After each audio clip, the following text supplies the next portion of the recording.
Here's a sequence involving Max Domi of the Toronto Maple Leafs against the Boston Bruins, ending in a scrum between him and Michael Eyssimont. Domi drives the slot, takes a shot, the whistle blows. Eyssimont standing over him. Domi doesn't like it, so he grabs him around the neck, and as the linesmen come in, he feeds Eyssimont with a couple of punches and tries to carry on a fight. They got matching minor penalties for roughing on this. And here's how it all started. Earlier in the shift, Mark Kasterlik comes in, hits Domi. So as Domi's going down, he reaches his hand across the back of Kasterlik's neck and takes his helmet off. To me, that should have been a 2-minute minor for roughing, helmet removal, and under the tough call system, that would come with an automatic $2,500 fine. And then right in front of the ref, Kasterlik cross-checks him back. No call there.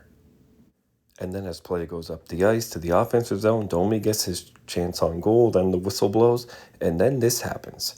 Domi drops his gloves and feeds Eyssimont with a couple of uppercuts. And Eysimont's showing no signs of wanting to fight. He's showing no signs of dropping his own gloves. He's just there. The linesmen are grabbing Domi back and are clearly trying to break this fight up before it starts, but Domi doesn't listen. He drops his gloves and punches anyway. To me, this is being the aggressor. And the decisive factors are the opponent had his arms pinned by the official, the opponent never dropped his gloves, the linespersons had clearly established themselves in between the opponents prior to the fight starting, and the punches were full swings with a fairly high degree of force. And attempting to punch an opponent who is unwilling or unable to defend themselves is being the aggressor, which is an automatic suspension under the tough call system. It's always considered a play that has nothing to do with hockey, putting it in the 6 to 10 game suspension category, and under the tough call system, it comes with an automatic 6-game suspension for being the aggressor.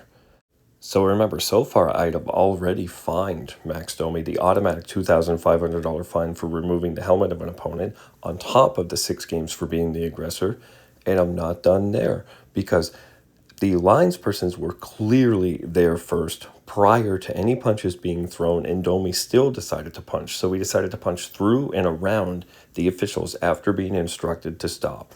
Under the tough call system, there's an automatic 5-game suspension for what I call needless endangerment of an official. It goes to any player who unreasonably escalates an altercation or any player who unreasonably resists being restrained by an official or directed by an official. All the things Max Domi did here to make sure he was able to get punches in that he did not need to make. So all told, Domi would get an automatic $2,500 fine for intentionally removing the helmet of an opponent, an automatic 6-game suspension for being the aggressor of an altercation, and another automatic 5-game suspension for needlessly endangering an official. And that doesn't even factor in the repeat offender element. These would just be automatic penalties that everybody would know they would get if they did this.